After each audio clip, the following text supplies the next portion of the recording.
is it possible to actually manufacture a rapport with someone else? I've actually evolved on this question, and I used to believe that it wasn't possible. And I had that belief based on hearing salespeople try to be overly nice, or when salespeople start a cold call by saying, "How are you doing?" They might not necessarily care how you're doing. They're just trying to do a small thing in what I believe to try to manufacture rapport. Because what that either does is it either looks fake, or in a lot of situations, it looks like a salesperson trying to sell something. And I believe that making yourself look like a salesperson that's trying to sell something will increase guardedness and take you further from your goal than where actually building rapport will take you. But now I do believe that there are a lot of small things that you can do to actually manufacture rapport. And I think it comes down to doing small things that make the other person feel in a certain way. And so to try to figure out what to do, we first can start by trying to figure out how exactly do we want to make the other person feel?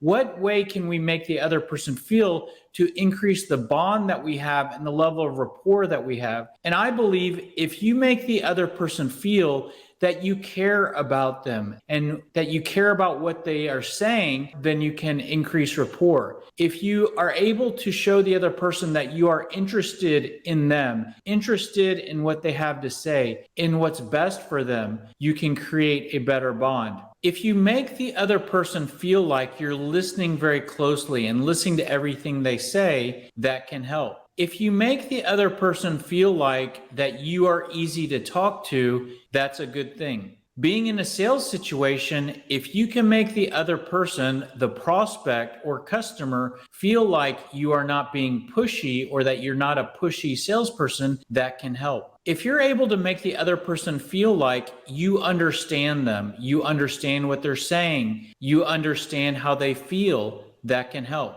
And if the other person feels like you are someone that they can trust, if you are trustable, if you can be trusted, if what you're saying can be trusted, that can help. So these are the small things that if you make a person feel more strongly in all of these areas, I think that you will have a better bond with someone and that you will increase the level of rapport that you have. And what we will talk about here today are small things that you can do to increase all of these areas. Now, if you disagree that improving these areas will help you, or you don't really care about improving these areas, then this might not be of interest to you. But if you agree that if you can improve all of these areas, that will create a better relationship and more rapport, then what I will show you are very easy things to do to improve all of these areas, and you should find this helpful. So now what I'll do is I'll create a corresponding list of small things that you can do. And the good news is that we've actually talked about a lot of these.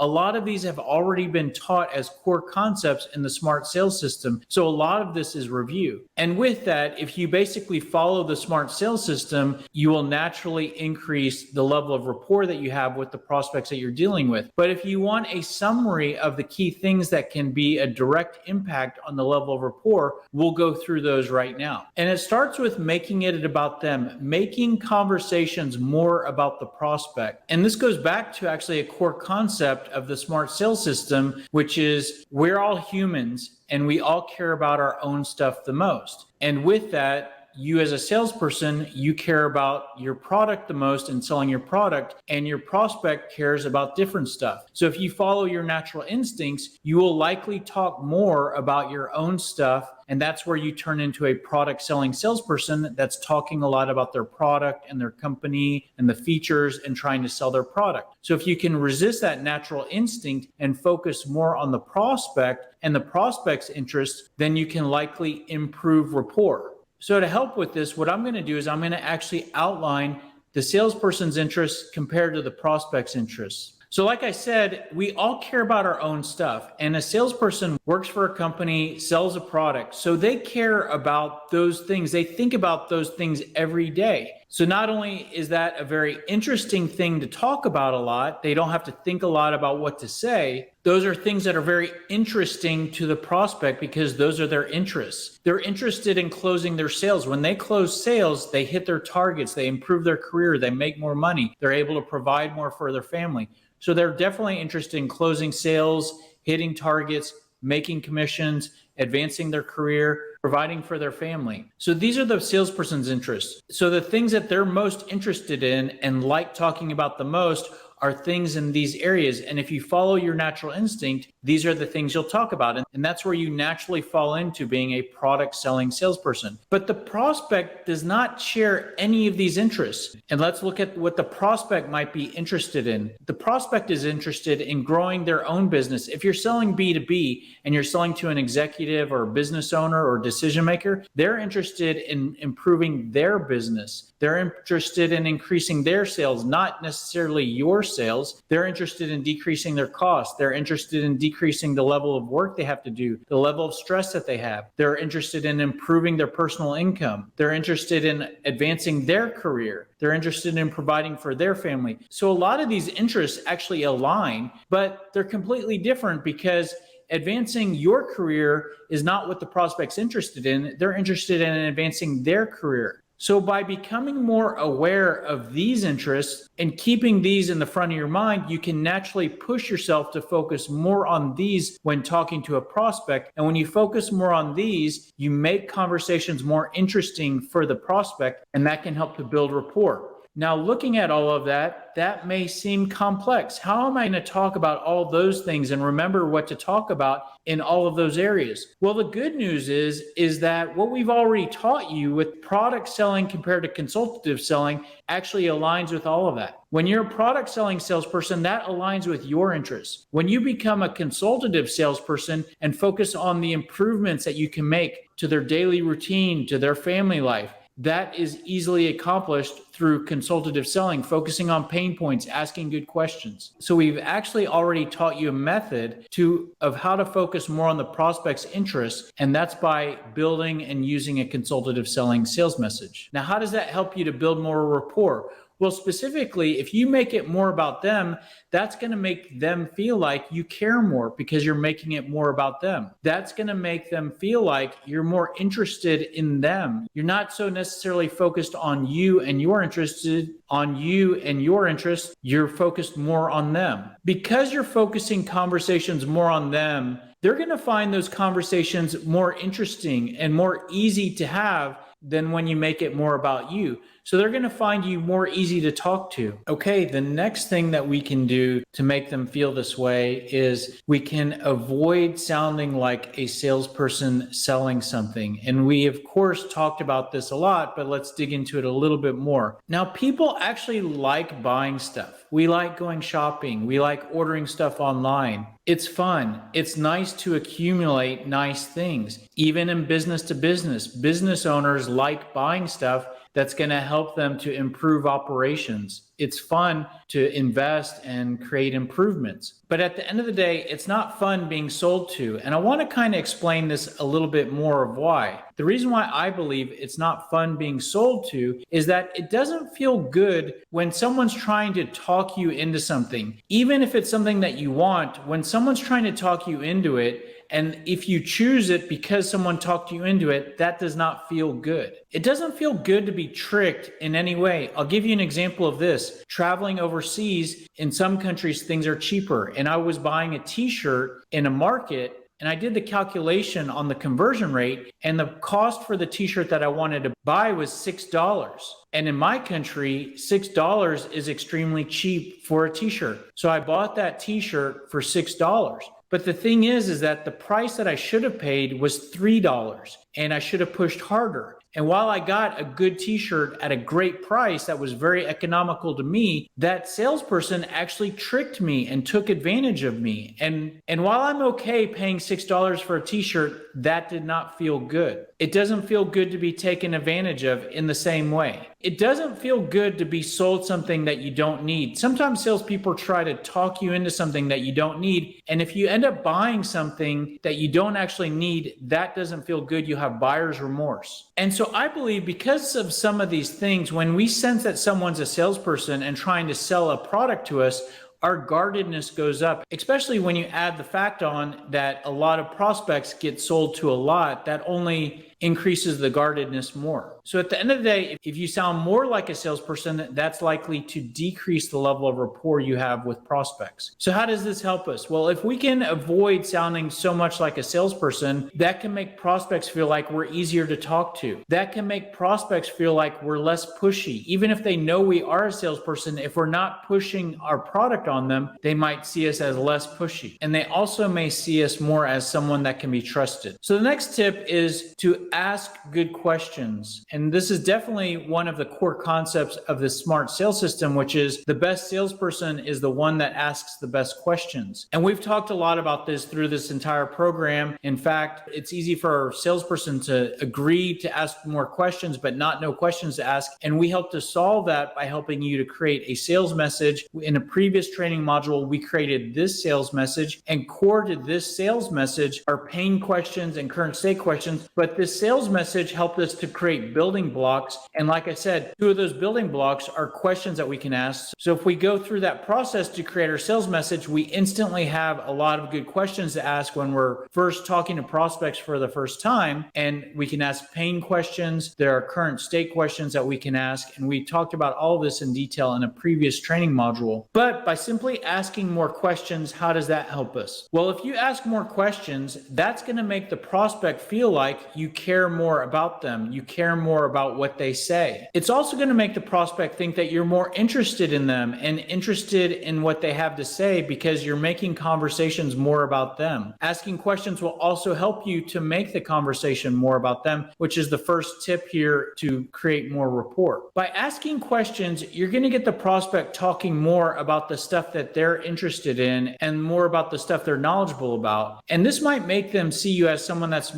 easier to talk to. A quick example of this is if you go to lunch with a friend and instead of talking about your stuff and all the things you're doing, if you just ask questions that get the other person talking more about what they've been up to, their family, their job, and if they spend the whole lunch talking about their stuff and all you did was ask questions, believe it or not, that person may see you as someone that's easy to talk to, even knowing they did all the talking. Okay, so the next tip is something we just discussed in the last training module, and that is the sales takeaway. And this is total review. If you want to know more about this, go to the last training module on closing. But the sales takeaway is basically the opposite of trying to get the prospect to move forward. So what most salespeople do 100% of the time or most of the time is you're always trying to get the prospect to move forward, be more interested, and move forward to the next step or buy your product. The sales takeaway is the opposite of that. So instead of trying to get the prospect to move forward, you're basically expressing doubt or justification in moving forward, and you're maybe suggesting a direction of reverse. And this is extremely powerful because this is the opposite of what most salespeople do. Most salespeople never do a sales takeaway. Even if you do the takeaway, you shouldn't do it a whole lot. But most salespeople never do it. And some quick examples, again, this is just review, but the sales takeaway might look like, it sounds like you guys are doing pretty good over there. Maybe we're not the right fit for you. Maybe now's not the best time for you to look at this. And we've talked about how to do a soft takeaway in your cold call script, where at certain moments doing a soft version of the sales takeaway. And that might look something like at the beginning of a cold call, I'm not sure if we're a good fit for you. I'm not sure if you all need what we provide.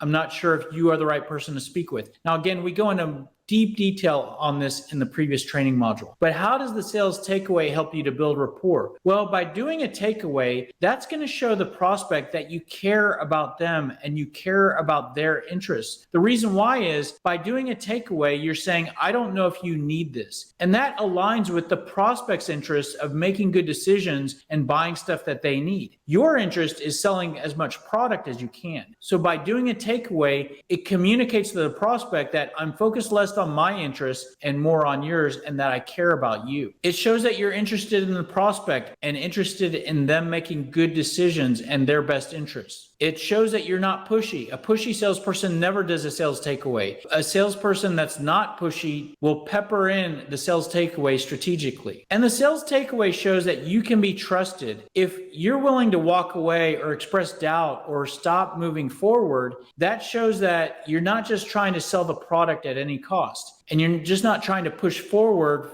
without justification. So that means that you must be a more trustable salesperson, a more trusted advisor, and that what you're saying must be more trustable. Okay, the next tip is to display listening. Of course, when you're asking questions, it's important to listen to what the prospect is saying. It's important to take good notes, but it's also helpful to display that you're listening. And you can do this proactively in a couple ways by simply maintaining good eye contact. You can do nonverbal confirmations like head nods as the prospect's talking. You can do verbal confirmations like, okay, yeah, I understand. You could reflect back what the prospect says. So if the prospect explains something to you, you could stop them and say, okay, well, let me make sure I have this right. What you're saying is this, and then this, and then this. Is that correct? That's very powerful in proving that you're listening and providing proof that you're listening to the prospect. And something that's really powerful that people might not think about is taking notes. Like I said, of course, it's important to take notes